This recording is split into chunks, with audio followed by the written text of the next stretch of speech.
Okay, welcome to Outlaw Woodworking. Today I'm going to show you how to take a logo or a photo and do a bitmap trace and then turn it into a vector that you can use for a VCarve. And we have a request for a Montana Grizzlies cutting board.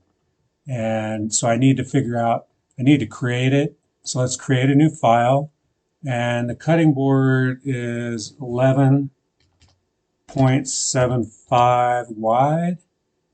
And it is 9.875 tall height.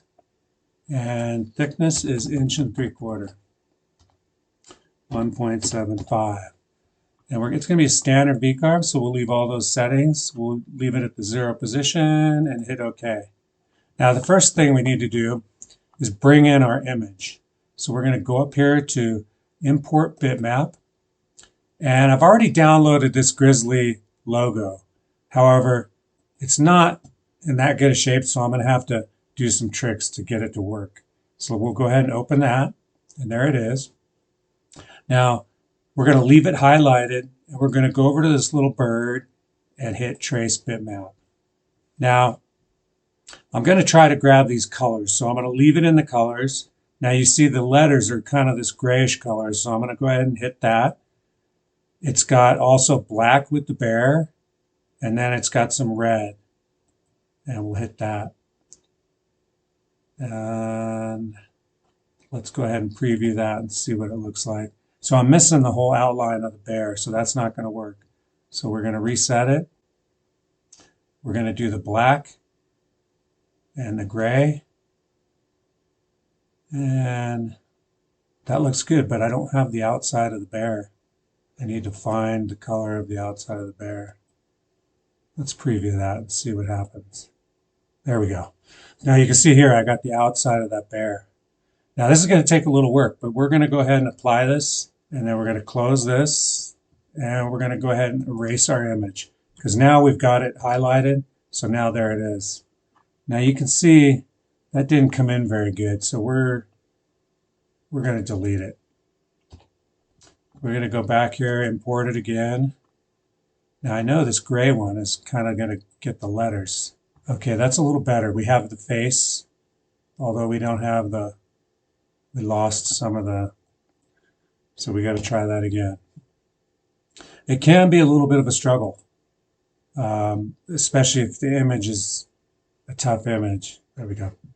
Now we're going to go grab our scissors, and we're going to see if we can trim these things away, all these little things we don't want. And you do have to, you do have to spend a little time trying to figure out what you want and what you don't want. So there, we got the bear still there, and we were able to cut some of that other stuff out.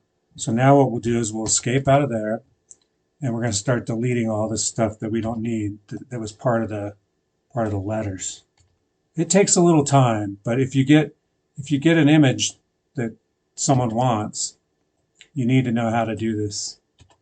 And some images don't take any effort at all. Matter of fact, one thing I learned is you can go grab like tribal art, and it comes in really nice. So now we're going to try to make this as simple as possible. So we're not going to want to have all these little things in here. So it's going to take a little work, but we're going to go ahead and get rid of all these little, these always, for some reason, they come in with images. But we're going to go in and get rid of them all. And I'll fast forward you through this process because this is going to take me some time. You really just have to zoom around and figure out, make sure you didn't miss any. You can spot them pretty easy because they're perfect little triangles and perfect little rectangles or a perfect little circle. Now that one, I'm going to get rid of that one. It looks a little close to everything there. Okay, now I'm going to highlight this bear. And for now, we're going to group them together. And then we're going to go ahead and go over here to center object, and we're going to center side to side and see if he puts it in the right spot. And that's looking pretty good. So let's leave him there. Now we're going to highlight everything and we're going to see how this turned out. So let's highlight both of them, go over to the toolpath. We're going to do a simple V-carve. I usually start out at 0.05. That gives me a little deeper cuts on these. We'll go ahead and leave everything the same. We'll put our bit number down, 1502, typical white side V-bit that I use, and we're going to hit calculate. The selected vectors may contain overlaps or unexpected results. Continue anyway. Let's see what it looks like. Okay, let's preview all toolpaths. And actually, it's got a lot of detail, but it did come out. Now let's try something. Let's go ahead and delete this. We'll delete this toolpath. We'll reset the preview. And I'm going to do it from zero, and see what that does.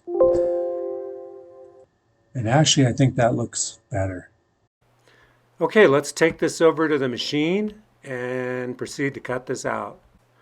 The first thing I do is the usual homing the machine, and then I change the bit to the 1502 white side 90-degree V-groove V-bit.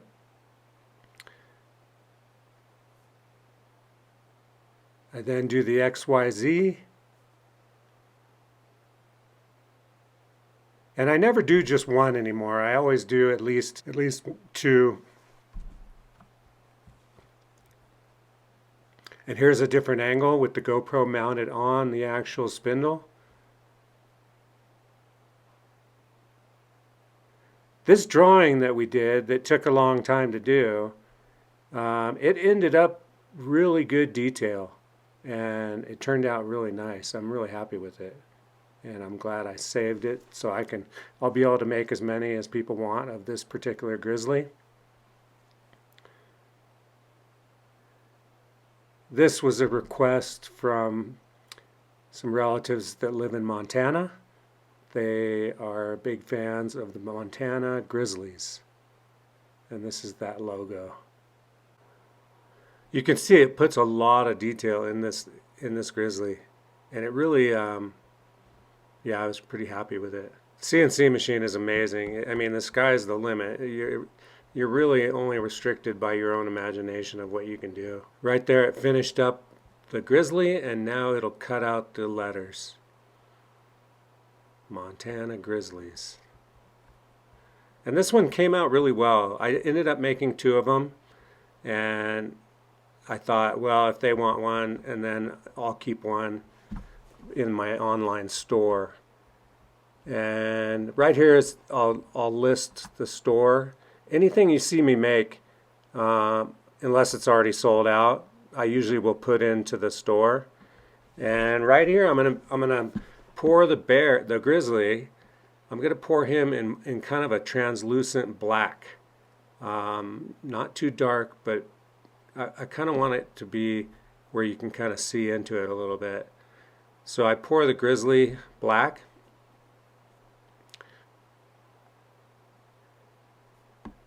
And I'll leave a link to the products that I'm using.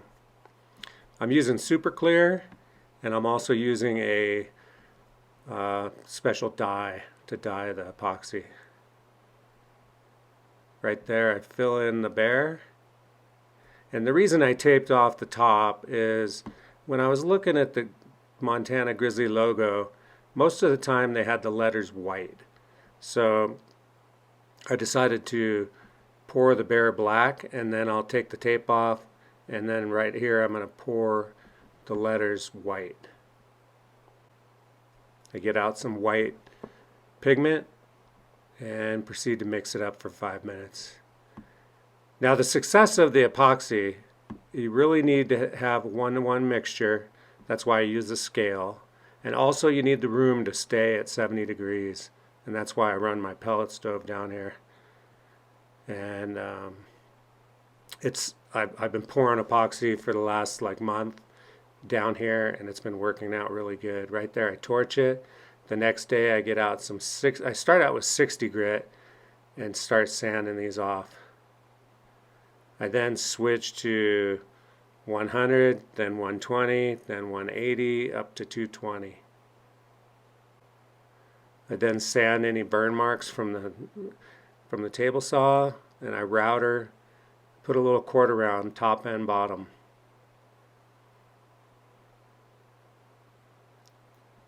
I then do a little hand sanding, take off any burn marks from the router, and it was time to apply the oil. This is a mineral oil that I apply, and there it is, Montana Grizzlies. I really think it came out good. Let me know what you think in the description. And yeah, you can, if you live in Montana and you want to buy one of these, you can go to our online store. I'll list it right here. And anyway, thank you very much for watching. Please subscribe, like the video, and I will see you next time. Later.